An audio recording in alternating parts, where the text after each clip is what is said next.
Welcome back to Lead, Our World Lead now. A desperate plea for help. 7-year-old Bana Alabed has become the face of innocent civilian suffering in Syria's deadly civil war. The young girl is now safely living in Turkey with her family. But earlier today, she tweeted a message to President Trump, quote, "I beg you, can you do something for the children of Syria? If you can, I will be your best friend. Thank you." Unquote. This comes as a fragile ceasefire between Syrian government forces and rebel factions is holding for now. Joining me now in a CNN exclusive is Democratic Congresswoman Tulsi Gabbard of Hawaii. She just returned from a secret trip to Syria. Congresswoman Gabbard, thanks for coming and sharing your story with us. Aloha, Jake. Good to be with you. So you were in Syria for 4 days. Did you meet with President Bashar al-Assad? I did. You know, my reason for going to visit Syria was really because of the suffering of the Syrian people that has been weighing heavily on my heart. I wanted to see if there was, in some small way, a way that I could express the love and the aloha and the care that the American people have for the people of Syria, and to see firsthand what was happening there, to see that situation there. What did Assad have to say? Initially, I hadn't planned on meeting him. When the opportunity arose to meet with him, I did so because I felt it's important that if we profess to truly care about the Syrian people, about their suffering, then we've got to be able to meet with anyone that we need to if there is a possibility that we could achieve peace. And that's exactly what we talked about. Now, I know the maxim that people say in the military that you don't make peace with your friends, you make peace with your enemies. But obviously Bashar al-Assad is responsible for thousands of deaths and millions of people being displaced during this 5-year-long civil war. Did you have any compunctions about meeting with somebody like that, giving him any sort of enhanced credibility because a member of the United States Congress would meet with someone like that? Whatever you think about President Assad, the fact is that he is the president of Syria. In order for any peace agreement, in order for any possibility of a viable peace agreement to occur, there has to be a conversation with him. The Syrian people will determine his outcome and what happens with their government and their future. But our focus, my commitment is on ending this war that has caused so much suffering to these Syrian people, to these children, to these families, many of whom I met on this trip.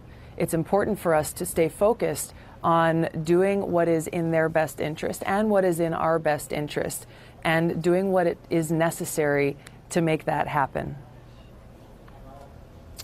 So, Congressman Adam Kinzinger, a friend of yours, also a military veteran, a Republican, he said on Twitter when he heard about your visit, quote, "Fact-finding mission, fact, 50,000 plus dead children in Syria. Tulsi Gabbard, I hope you didn't meet with their butcher, Assad." Now, Assad has used chemical weapons on his own people. You said it's going to be up to the Syrian people, but there really aren't free and fair elections in Syria. I'll tell you what I heard from the Syrian people that I met with, Jake, walking down the streets in Aleppo, in Damascus, hearing from them.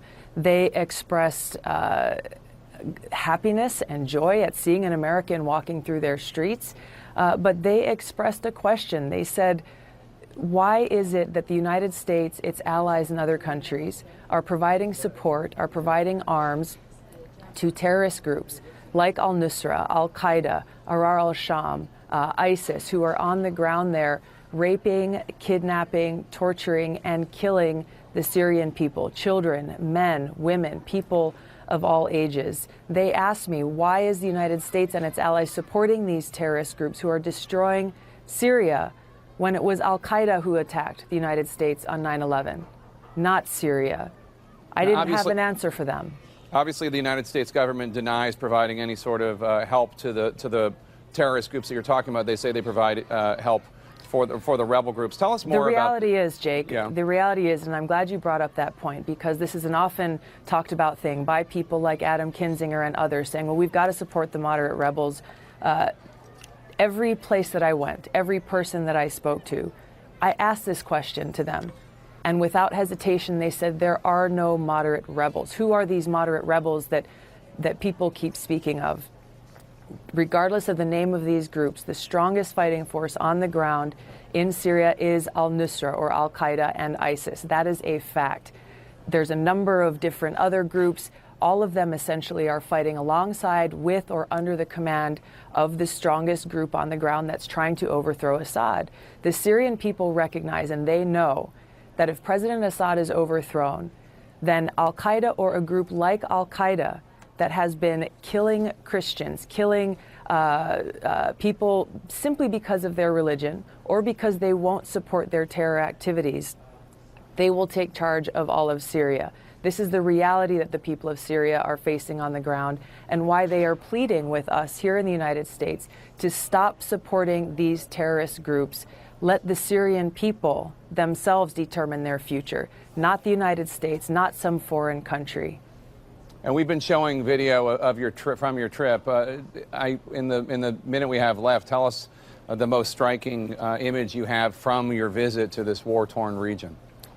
Yeah, Jake, you know, the destruction is very real, both on the physical buildings and the things that people have gone through, looking into their eyes and hearing firsthand from a girl who is now 19, but who, when she was 14 years old, these rebels that people say we should continue supporting, they came and kidnapped her. They raped her multiple times. They killed her father in cold blood right in front of her and her little brother. All she is asking for, literally, is for the United States to stop supporting these so-called rebel groups, stop supporting these terrorists, so that the Syrian people can begin to try to get back to some semblance of normalcy in their lives. Congresswoman Tulsi Gabbard, Democrat of Hawaii, thank you so much. We appreciate your coming and telling us this story. Thanks, Jake.